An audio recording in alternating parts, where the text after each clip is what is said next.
Okay, let's hope that my computer isn't going to lose this recording. I'm back in the studio, back in my closet slash studio, back in Colombia. Yes, I made it back into Colombia.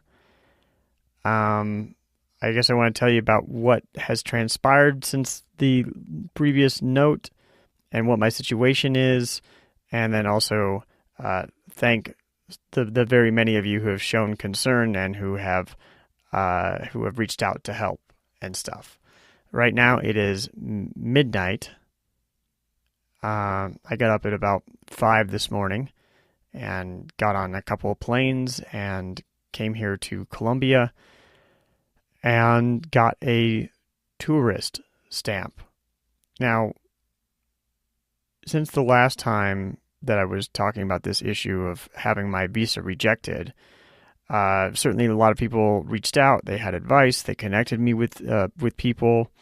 It seemed like surely there must be something you can do to overturn this decision, this erroneous decision to reject my visa. Now, I spoke to a consulate, I spoke to many lawyers, I spoke to the director of visas himself on the phone, and that conversation went pretty much like this. Hi, I think you rejected my visa and it was a mistake. Okay, yeah, let me look up your passport number, and I give him my passport number. And then all of a sudden he got really defensive and was like, yeah, this is privileged information. It's confidential. We don't have to tell you.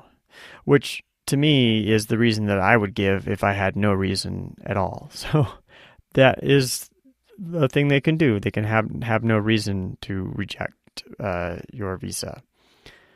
So my visa ran out. I lost my 2 years of continuity towards 5 years towards residency. And now I am back in Colombia, but I'm merely a tourist. So I have basically 90 days here. I should be able to get another 90 days after that 90 days, and that will get me close to the end of the year. But there's definitely going to be this thing that's hanging over me the whole time, is that I'm not a resident. Every time I fly here, I have to show proof of an exiting flight just to enter the country, to just prove that I will be leaving. And yeah, I'm really not. I'm just a tourist at the place that I call home, which is a strange feeling that I haven't yet gotten to process yet, along with all of the kind of feelings of betrayal and kind of anger that I feel about the whole situation. But I'm glad to have gotten back into the country, and I want to thank everybody who has reached out to help, and specifically we got a lot of new Patreon backers. And I'll be thanking all these people in the intros, but I did also already record quite a few intros because I was going on this trip, and I got really wanted to get ahead of things in case I wasn't able to get back in the country, and I wanted to keep the studio quality without knowing that I was going to have a studio. So anyway, Mason Green, Stephen Carbaugh, Arms Sadavorn, John Mitchell, Cesar Pena, Jennifer Gardner of the Rome Howell podcast, who she interviewed me, and then Jeffrey Mason, who edited his pledge from $15 to $25. You'll start hearing his name in the credits as one of the top supporters, along with Arif Akhtar, and then David Junca for his one-time pledge. And you can do one-time pledges if you don't want the commitment of contributing every month. Then a one-time pledge helps as well. When you're listening to this show a lot, it's like you're having coffee. Just consider it like buying me a coffee or something. But anyway, thank you so much to all of these people. There's also been people offering to donate cryptocurrencies. I have set up some QR codes and some cryptocurrency receive addresses for Bitcoin and Ethereum and then Monero, all on, and those are going to be in the show notes out at cadavy.net and on the blog home at cadavy.net/podcast. So I really appreciate that support. Just because I'm back in Colombia, that certainly doesn't mean that I don't still need it, especially because I will definitely be having to spend some time out of the country. It's going to require some travel. Got to do another visa application in 6 months, and hope for the best. Hope for the best there. And yeah, it's just gonna be one of these things that's kind of hanging over my head, which is kind of comes with the territory as an expat. But I really tried to make the commitment here to this place, investing in it not only monetarily, but just really considering it my home.